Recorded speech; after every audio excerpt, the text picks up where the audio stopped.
Annyeonghaseyo Yorobun. Hello everyone. Yung topic pala natin ngayon is numbers. Dito sa South Korea, may dalawang numbers lang ginagamit. Ito yung native Korean numbers at Sino-Korean numbers.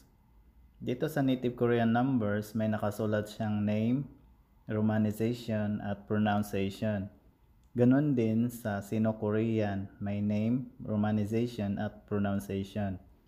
Try nyo itong basahin ka-idol from 1 to 99 dito sa native Korean numbers at sa Sino-Korean numbers is 1 to 1 million. Itong dalawang klaseng numbers dito ka-idol sa South Korea, may iba't ibang uses nito. Iba yung gamit ng native Korean numbers at saka sa Sino-Korean numbers. Hindi siya magkasya dito sa video na ito dahil medyo magulo din, maguluhan lang din kayo. Kaya dahan-dahanin na lang natin sa ngayon, just familiarize to memorize sa dalawang klaseng numbers ng South Korea. Lalo na sa mga beginners at gustong mag-aral ng Korean language in advance, please take note na lang sa notebook tapos isulat nyo ka-idol, basahin nyo para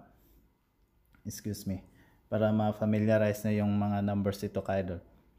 Sa next video ko, magpo-post naman ako kung ano yung gamit ng native Korean numbers at Sino-Korean numbers ka-idol. Kaya update na lang din tayo dahil doon ko ipo-post kung ano yung gamit ng native numbers at Korean numbers. So good luck na lang mga ka-idol, lalo na sa mga baguhan. Dahil ganito talaga. Padahan-dahan lang tayo ka-idol mag-learn kasi patagal ng patagal, medyo pahirap na tayo ka-idol. Ano pa lang to, basic Korean learning pa lang to ka-idol. Kaya wag lang tayo magmadali as long as may natutunan tayo sa bawat video na naipost ko ka-idol para makapunta tayo dito sa South Korea bilang isang EPS worker. Ganon lang kadali ka-idol. Wag lang tayo masyadong ma-pressured dahil pressured na. At saka nakaka-stress din yung pag-aaral. Kasi aminado din ako na hindi madali mag-aral ng ibang lengguwahe. Kung may katanungan kayo sa video na ito, please comment down below sa comment section ka-idol para maisagot ko kung ano yung kailangan kong sagutin sa hanggang kaya ko lang ma-explain ka-idol. So ingat na lang lalo na sa mga beginners, huwag tayo mawala ng pag-asa. Dahil tayo ang pag-asa ng bayan, pag-asa ng Pilipinas. Dahil nawala na yung budget natin ng PhilHealth, zero budget na tayo. Kaya bawal muna magkasakit mga ka-idol. Dahil mahirap na pag medical. Bawal muna, iwas-iwas muna sa mga taba-taba dyan. At sa mga pag-iinom-inom, bawal magkasakit sa 2025. Ay, iwan ko na lang, ba't ang gulo-gulo sa Pinas?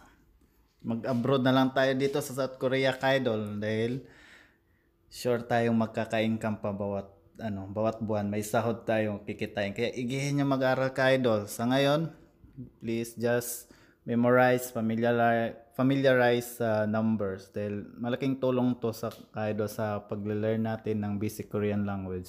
Kaya ingat na lang ka-idol. Good luck. Dahil magluluto muna ako ng hapunan. Today is Sunday. At kailangan magpahinga tayo ng maaga dahil bukas trabaho na naman ulit. Ganito lang yung rotation ng buhay dito sa South Korea. Lalo na pag winter, Sabado at Linggo, lagi ka na lang sa kisoksa or sa apartment nakakulong kasi nakakatamad din lumabas. Kaya ganito kami, dito lang, lumalabas na kami mag-grocery. Pero kadalasan nasa loob lang kami ng kwarto kasi may heater doon. Doon nako-comfort ka.